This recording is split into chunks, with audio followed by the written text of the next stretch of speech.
Empresa de Generación Hidroeléctrica Dominicana EGI, líder en energía limpia.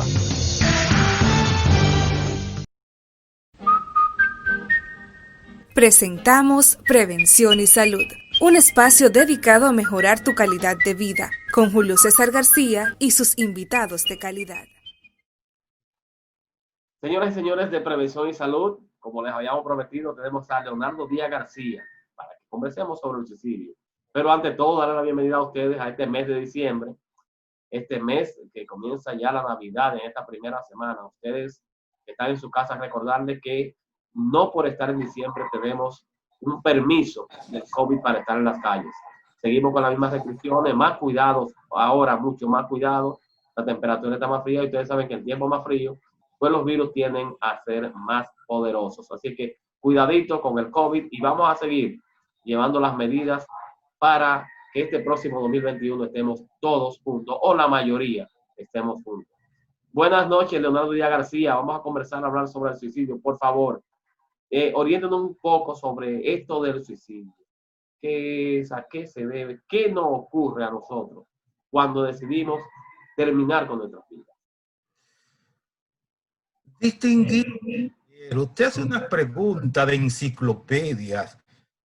Como hay tantas posibles vertientes para analizar el caso del suicidio y queremos hacer cápsulas breves, me voy a limitar quizá a dar una respuesta, unas orientaciones, fundamentalmente desde el campo de la filosofía, esas filosofías que se meten en la cabeza de personas y de grupos que pueden desencadenar hacia allá, y también quizá desde el paradigma de la religión. Y me baso inicialmente en un escrito de el que ha sido denominado como el San Pablo de la India, Sadhu Sundar Singh. Él vivió del 1889 más o menos a 1933. Dijo él: para los que no tienen el gozo de la vida de Dios, la vida es una carga. Schopenhauer, filósofo alemán, era uno de ellos. En cierta ocasión dijo: la vida es un infierno. No es extraño que tales personas quieran suicidarse. A causa de la enseñanza del filósofo griego Egesio, muchos jóvenes se suicidaron. También varios filósofos como Zenón, Empédocles y Séneca acabaron sus vidas. Pero lo extraño es que sus filosofías no le mostraron cómo deshacerse de las cosas que lo hacían infelices en vez de destruirse. Así es la filosofía del mundo. Aunque algunos cansados de esta vida a causa de sus luchas, ansiedades, repriman el deseo de vivir, no pueden reprimir el deseo de creer. Aun cuando no crean en Dios o en alguna otra realidad espiritual, por lo menos creen en su incredulidad. Si bien Pirrón, filósofo griego, dijo: ni siquiera podemos estar seguros de que no estamos seguros. También hay muchas cosas dentro del campo de la psicología, problemas que pasan en la cabeza, situaciones económicas, pero inicialmente quedémonos con este marco filosófico de que parece que hay pensamientos, paradigmas en grupos que cuando las cosas como que le contravienen lo que ellos tienen en esquema en la cabeza, entonces como que ya no ven la vida viable. Bueno, Leonardo, entonces podemos decir que una persona puede llegar al suicidio sencillamente porque no encuentra sentido a seguir vivo. Pero podría eso, ya en voz, por ejemplo, de un líder, de una persona, hacer más daño que bien el entender esto, el quizá decir, bueno, se suicidó y quizá es lo mejor. Ese tipo de cosas en voz de un líder, como nos ocurrió aquí en el país recientemente, ¿cómo se ve? ¿Cómo se la capta el que en ese momento tiene cierta situación? Interesante pregunta en este momento. Abro de nuevo como una ventanita con un planteamiento de este mismo gran escritor hindú. Inmediatamente me concentro ahí. Él dice: la vida interior no puede ser liberada cambiando de lugar o matando el cuerpo, sino despojándose del viejo hombre y vistiéndose del nuevo, pasando así de muerte a vida. Los que se extravían en vez de satisfacer su anhelo interno en el creador, tratan de saciarlo siguiendo sus propios caminos tortuosos. Lo que resulta es que en vez de ser felices y sentirse satisfechos, se hacen miserables. Por ejemplo, un ladrón que roba y acumula cosas como un medio para llegar a ser feliz, no solo pierde su felicidad, sino que por sus acciones destruye la misma capacidad de ella. Esa capacidad disminuye por su conducta pecaminosa. Y si pierde el sentido de la maldad, del robo y su conciencia, y ya no tiene remordimiento, bueno, antes que perder la vida por el suicidio, ya había perdido el alma. Y centrándome ahí en tu pregunta, es realmente peligroso, doloroso, preocupante que un líder de un partido, de un sindicato, de cualquier organización, que un líder como que se le olvide cuál es la función del líder. Funciones del líder, por ejemplo, debe despertar lo mejor de sus dirigidos. Es el que motiva, es el que da esperanza, es que en el que momento como que la cosa es tan gris o es tan oscura, enciende una vela, enciende una lámpara, busca un foco. Es el que le debe recordar a sus seguidores, por ejemplo, que todo cambia, que nada es permanente, que si ahora hubo un cambio de gobierno, bueno, dentro de 2 o 3 años puede haber otro cambio y que lo que hay es que tener paz y paciencia, porque, como decía el dicho aquel, al final, como del túnel, como que siempre se puede encontrar la luz. El líder es la persona que impulsa a sus seguidores a llegar hasta donde ellos no pudieran llegar solos, a aguantar hasta donde ellos no pudieran aguantar. Entonces, oír de un líder que ante el suicidio de uno de sus seguidores dice, eso fue lo mejor que hizo porque estaba deprimido, porque pensaba que podían afectar su moral, y el que mata la moral ya como que mató el cuerpo, eso es puro veneno. Eso como que choca frontalmente con lo que es el líder. Son unas declaraciones totalmente como que provocan un cortocircuito, porque nunca debe ser el líder el que hable así. Bien, Leonardo, viniendo de un expresidente, viniendo de un líder, uno se pone a pensar, pero, óyeme, tú ahora estás en la oposición, pero mañana podrías retornar al poder.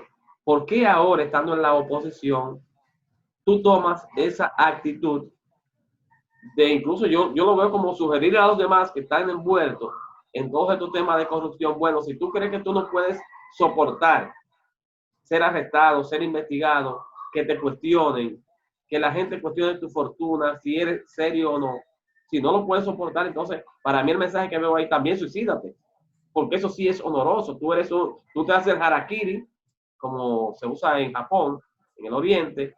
Tú ante tu honor manchado, tú prefieres matarte, y eso es mucho mejor que vivir sin honor. O sea, ese tipo de mensajes viniendo de un líder y más de la oposición, y en este momento, ¿qué significa para un país como este, Leonardo?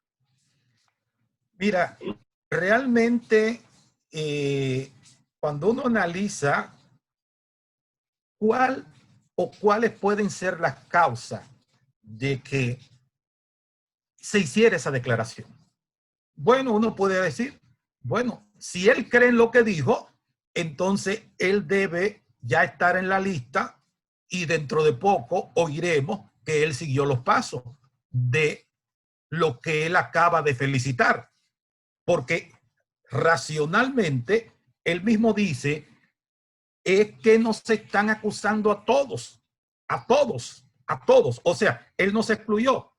Entonces, la lógica diría, parecería que ya él va camino a eso. Y mirando la personalidad de ese personaje, como que puede ser que él nunca haga eso. Entonces, ¿por qué lo dice? sí es probable que él nunca lo haga. Ya vimos que como líder, esas declaraciones se achicharra como líder.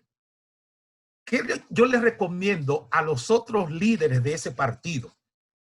Que hablen ahora, que iluminen a todos los que son sus seguidores, porque no pueden dejar en la mente de sus seguidores y quizá en mentes débiles, en gente como que no tiene como mucha prudencia, mucha sabiduría, mucha paciencia, mucha inteligencia emocional para manejar una situación que es verdaderamente estresante, pero es estresante porque tú hiciste determinadas cosas. El que no tiene hecha no tiene sospecha.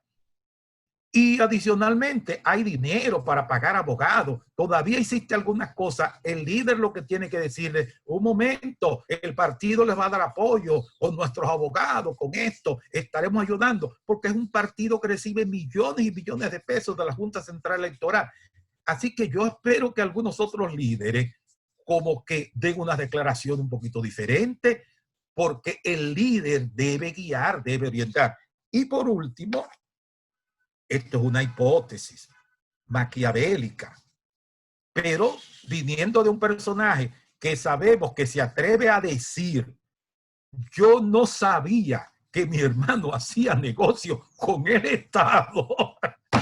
Cuando una hermana de él hace poco declaró que el hombre mejor informado de este país era el presidente Danilo, porque todos los sistemas, y eso lo decía para amenazar a los PLDistas que estaban pensando quizá votar por Leonel o por la oposición, amenazándole que ellos sabían hasta si se atrevían a votar. Entonces, ¿de a dónde se le ocurre al expresidente decir eso? Porque ¿quién piensa él que le va a creer una mentira tan grande? Entonces cierro este comentario con esto. El que se atreve a hacer eso, yo creo que también se atreve a hacer unas declaraciones como esa que hizo en el velatorio de esa persona que lamentablemente se suicidó, alentando más suicidio para sacar ventaja política, porque ese suicidio, de alguna u otra manera, lo pueden endilgar para es la persecución, es el abuso, es el atropello, para contener la justicia. Y ahí es que yo invito a que todo el pueblo dominicano abra los ojos, que no se deje quizá manipular de posibles declaraciones tan draconianas, tan maquiavélicas. Leonardo, muchísimas gracias. La verdad es que has dado unas declaraciones que yo no me las esperaba, pero qué bueno que en Prevención de Salud estamos tratando de que la gente prevenga también que se le engañe, se le manipule de alguna manera, puesto que la manipulación trae entonces consigo otro tipo de problemas, que eso tiene que tratar o el psicólogo o el psiquiatra.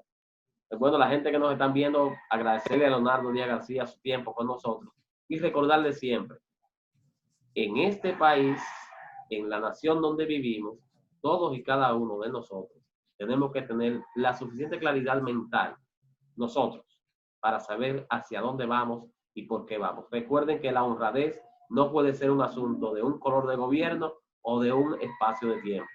Usted que hoy está en la administración pública, recuerde que ser honrado compensa. Y no ser honrado trae entonces otro tipo de recompensas que no son las que usted y su familia se merecen. Así que gracias, Leonardo. Muchísimas gracias por esta tarde, noche ya con nosotros. Y a los amigos de Prevención y Salud, que en breve continuamos con el psiquiatra, el doctor Héctor Guerrero Heredia, quien nos va a estar... Empresa de Generación Hidroeléctrica Dominicana EGI, líder en energía limpia. Señoras y señores de Prevención y Salud, hablar de autoridad en cuanto a la parte psiquiátrica de este país es hablar en estos momentos de Héctor Guerrero Heredia. Él ha cedido para nosotros parte de su espacio que produce el programa Rumba FM 98.5, el programa recetario del doctor Héctor Guerrero Heredia. Y vamos a dejarle con un corto sobre lo que él nos dice respecto al ser humano y su evolución, por qué actuamos de tal o cual manera desde el punto de vista de la psiquiatría. Así que para ustedes y con ustedes el doctor Héctor Guerrero Heredia.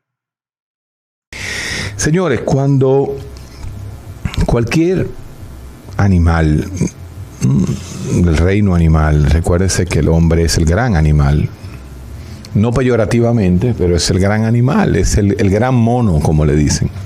Eso hablábamos ayer, de ese mono evolucionado que es el hombre. Pues existe una reacción que se llama o peleas o vuelas, the fight or flight response, que es producto de toda la evolución, principalmente los mamíferos y los reptiles, donde el animal, frente a la emergencia, actúa o saliendo despavorido, corriendo o enfrentando. ¿Qué sucede? La evolución continúa y comienzan a llegar estos nuevos monos. Unos monos que se apiaron de la mata en el Serengeti subsahariano del África y comenzaron a erguirse. Tan pronto comenzaron a erguirse o a bipedestar, o sea, a pararse en dos patas, la propia fuerza gravitacional de su cabeza comenzó a crecer. Ese mismo mono que se apió de las matas comienza a comer ciertas cosas, comienza a probar proteínas y comienza a desarrollar ese tejido cerebral que lo va diferenciando del resto de los animales, porque comienza a desarrollar una nueva parte del cerebro que se llama la nueva corteza, la corteza prefrontal, la corteza que está en la frente. Por eso usted oye decir a la gente, ese tiene 2 dedos de frente, 3 dedos de frente. Eso significa que le va creciendo la frente.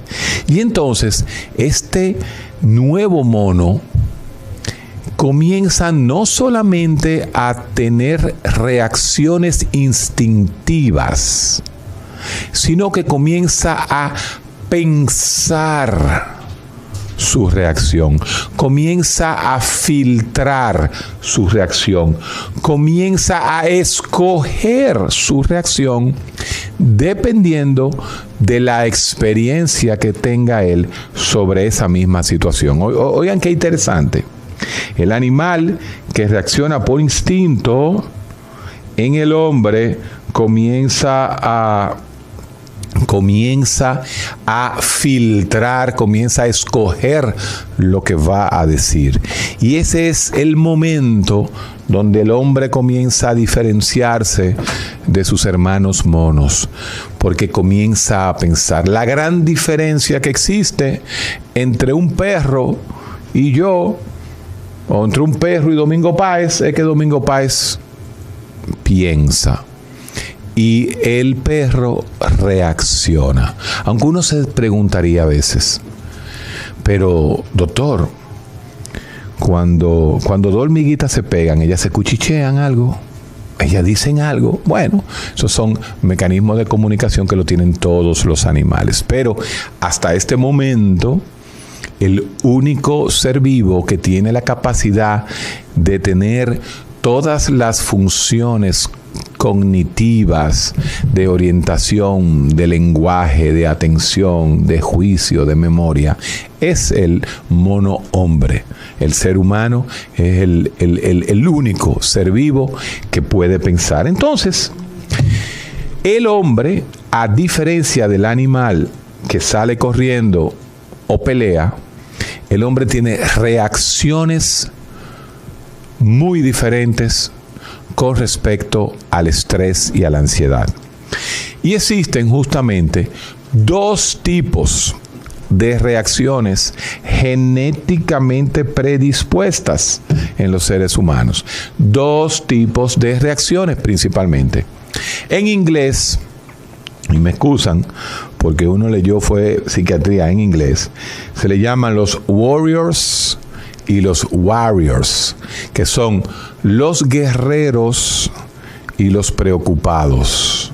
Oigan eso, el ser humano sale de dos formas, como un guerrero a pelear o como un preocupado se escondía en la cueva y entonces comenzaba a manipular. Creo que hablamos, creo que en el primer programa inclusive que hicimos aquí en el recetario del doctor Guerrero Heredia, hablamos de este tema. Entonces, el hombre o reacciona impulsivamente, agresivamente en momentos de frustración y pelea o se preocupa demasiado. ¿A quién le preocupa más en salud mental? ¿Quién preocupa más en salud mental? Bueno, al que es guerrero, al que reacciona explosivamente, al que es así, a eso le da un infarto, a esos pelean, pero a veces ellos pelean y a los 10 minutos están tranquilos. Sin embargo, el que se preocupa, el preocupado, no el guerrero, al contrario, el preocupado, el que ve una situación de estrés y lo comienza a tragar y lo comienza a pensar y no duerme en el día y está maquinando el día entero, a ese le sale úlcera, a ese le sube la presión, a ese le da lo que se llama trastorno de somatización, a ese la tensión se le va al cuerpo, le da diarrea, dolores de estómago, impotencia, de todo le da. Entonces, ese es el paciente crónico de psiquiatría, ¿no? Que es ese ansioso que se preocupa. Y si usted no rompe todos esos mecanismos de presión que usted reacciona, como usted reacciona, entonces es el paciente que llega al psiquiatra y llega al psicólogo.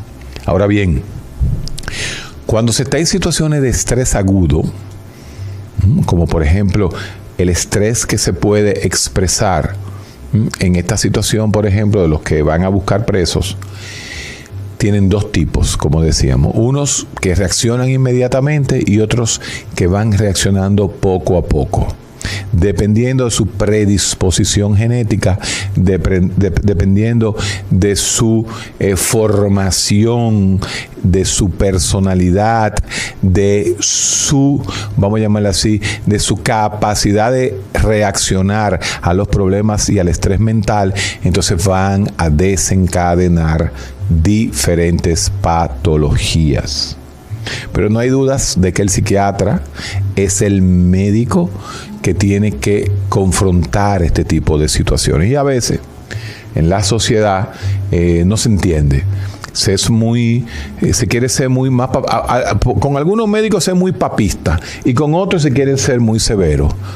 Por ejemplo, desde que un paciente tiene la presión alta, ese sí es un problema. Pero si estamos hablando de problemas mentales, la gente como que todavía en el siglo XXI, por lo menos en estos países, no la entiende. Y eso Doctor, ¿por qué se suicida la gente? Porque si no existiera la patología mental en el suicida, hubiesen millones de suicidios a la semana. Porque a todo el mundo le pasa algo malo, a todo el mundo le pasa una tragedia, a todo el mundo tiene una situación que en un momento dado dice que no quiere estar vivo. Por eso es que la mayoría de las personas que se suicidan tienen un problema mental de base. Se llama la teoría del doble hit, ya lo dije. Si usted tiene un problema de depresión, usted es un depresivo severo y tiene un estrés grande, usted puede caer en el suicidio.